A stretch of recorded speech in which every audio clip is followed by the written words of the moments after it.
Genius నుంచి ఈ శివం బజే వరకు ఒక వెనక్కెళ్ళి చూసుకుంటే మీకేమనిపిస్తుంది?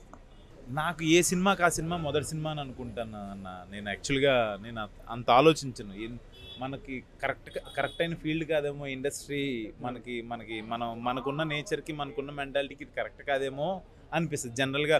4-5 సినిమాలు చేసేసి ఏదో అని నాకు అలా ఉండదు. ఏదైనా నచ్చి ఏదైనా బాగుంది అంటేనే చెయ్యాలి, లేకపోతే వద్దులే. మనకంటూ ప్రేక్షకులు ఒక ఇది ఇచ్చారు, దాన్ని చేసేది చిన్నదైనా పెద్దదైనా మంచిగా చేసుకుంటూ వెళ్ళాలన్న ఆలోచనలోనే ఉంటాను.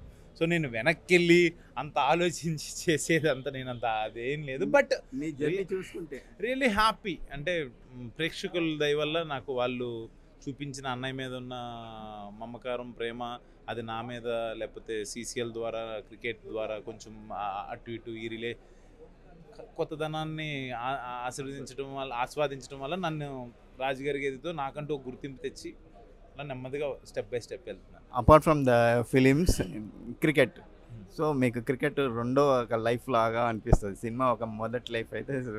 సో క్రికెట్ అంటే చాలా ఇష్టం అండి. అంటే మన సీసీఎల్కి జనరల్గా క్రికెట్ పిచ్చోళ్ళే ఉన్నారు మనం కానీ క్రికెట్ అనేది మనకు ఒక ఎమోషన్ యాక్చువల్గా.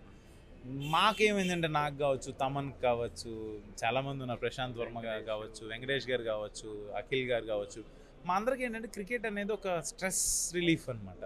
సరదాగా వారానికి 2 వారాలకు ఒకసారి మ్యాచ్ కలిసి ఆడటం సరదా, అదొక హ్యాపీ. నాకు క్రికెట్తో స్ట్రెస్ బస్ట్తో పాటు ఇలాంటి మంచి మంచి ఫ్రెండ్స్ అందరిని కూడా ఇచ్చింది. సీసీఎల్కి ఎలా ప్రిపేర్ అవుతున్నారు? సీజన్ ఇంకా ఉంది, జాన్లో అంటున్నారు. బాగుంటుంది, డెఫినెట్గా బాగుంటుంది. మంచి పోటీగా అందరూ అన్ని టీమ్స్ కూడా అన్ని లాంగ్వేజెస్ నుంచి కూడా చాలా స్ట్రాంగ్గా ప్రిపేర్ అవుతున్నారు. ఇట్స్ ఎ గేమ్, సరదా ఎంజాయ్ చేయడమే.